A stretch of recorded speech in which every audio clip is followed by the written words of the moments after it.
So we are going to be changing the chain tension on the 2016 Ninja 650.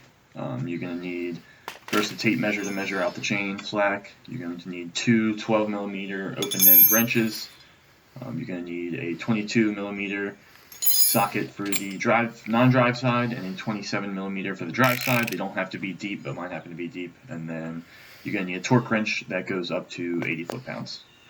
And so on the left side of your motorcycle, on the drive side, you're going to go to the rear axle and you will have a cotter pin going through the center of the axle. You're going to remove this. You can typically reuse it if you're careful. If not, it's nice to have fresh ones, but that's going to be the first thing you need to do is take out that cotter pin. And so this is going to be different for different bikes, but for the 2016 Ninja 650, the range for the chain slack is about 1 inch to 1 1/4 inches, inch and a half will be considered okay for the chain. So as you measure here, it's kind of hard to tell with the video, but I'm looking at closer to about 1 1/4 inches, and I'm going on a longer ride. It's coming up soon, so I'm going to want to get it back towards 1 inch. So after you check the chain slack, you are going to want to loosen up the rear axle. You're not going to need to loosen it up too much. Just crack the bolts a bit to get a little bit of wiggle in the rear wheel.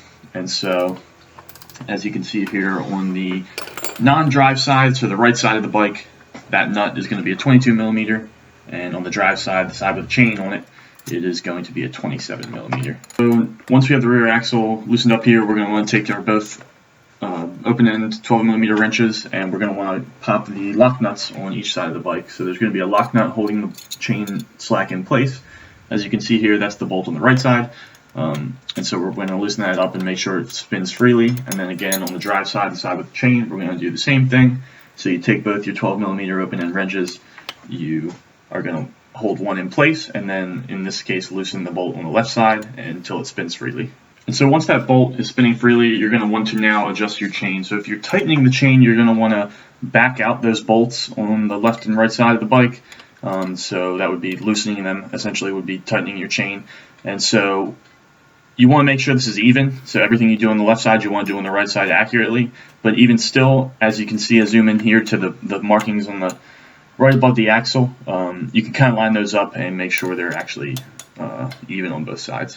And so once you've actually adjusted the chain, you're going to want to tighten back down those lock nuts, so you're going to hold the bolt in place with your 12mm and then tighten back down towards the frame the nut that you loosened up to make the adjustment. And so once you have those locked back in, you need to double check the chain. Typically small movements are all you need to adjust the chain correctly, but you want to make sure that it's not any tighter than 1 inch and not any more slack than 1.5 inches, so you should be somewhere in between there. And so once you're happy with your chain slack, you're pretty much going to need to tighten back the rear axle and you're basically done. One trick to keeping the wheel, you're going to make sure the wheel is, when you tighten it down, is actually pushed up against your adjustment. So throwing a Phillips head screwdriver in between the chain right there and pushing the wheel forward, or just holding the wheel and pushing forward with your knee on the rear, will be how you keep the wheel in the correct spot as you're tightening down the axle.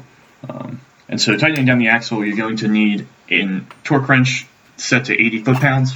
You're going to put that torque wrench on the 22mm on the right side, the non-drive side of the bike, when you're tightening it down. And so once that clicks, you're tightened up.